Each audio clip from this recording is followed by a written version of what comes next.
YCP పాలన అంతమొందించి అత్యధిక మెజారిటీతో రాష్ట్రం మొత్తం మీద ప్రభంజనం సృష్టించినటువంటి తెలుగుదేశం పార్టీకి అహర్నిశలు కృషి చేసినాం. మేమందరం కూడా ఎంతో కష్టపడి నేను తర్వాత ఎక్స్ సర్పంచ్ బేతాపల్లి గ్రామానికి ఎక్స్ సర్పంచ్గా కూడా పనిచేశాము. అయితే మా మీద చాలా కక్షపూరితంగా ఆ రోజు చేసినటువంటి వైసీపీ నాయకులు చాలా దారుణంగా ఎటువంటి అభివృద్ధి లేకోకుండా ఓన్లీ కక్ష కార్పణ్యాలతోనే ఈ తెలుగుదేశం పార్టీని అంతమొందించాలని చెప్పేసి అని మాలాంటి వారి మీద కూడా ఎన్నో కేసులు టార్చర్ చేశారు. అయితే మేము అందుకు కసిగా మన ప్రభుత్వాన్ని మళ్ళీ తెలుగుదేశం ప్రభుత్వాన్ని గెలిపించుకోవాలని చెప్పేసి చాలా కష్టపడ్డాము. ఈ కష్టపడే క్రమంలోనే మనకు మళ్ళీ 2024 సంవత్సరంలో శ్రీ యువగలం పాదయాత్ర ద్వారా నారా లోకేష్ గారు జిల్లా మొత్తం ఆంధ్ర రాష్ట్రం అంతైను తిరిగి అదే సమయంలో సింగనమల నియోజకవర్గంలో ఒక మీటింగ్లో కూడా నేను రైతుల గురించి మాట్లాడడం జరిగింది.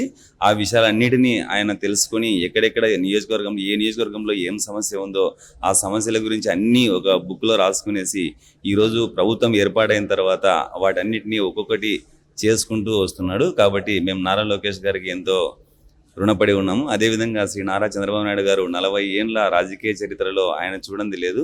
అయితే మరి ఈ వయసులో కూడా ఆయన అంతమొందించాలని ఎన్ని ప్రయత్నాలు చేసినా కూడా గత ప్రభుత్వము వాటి ఎటువంటిని జంకకుండా శ్రీ నారా చంద్రబాబు నాయుడు గారు మొక్కబోని దీక్షతో తిరిగి మళ్ళీ ప్రభుత్వాన్ని ఏర్పాటు చేయగలిగినారు.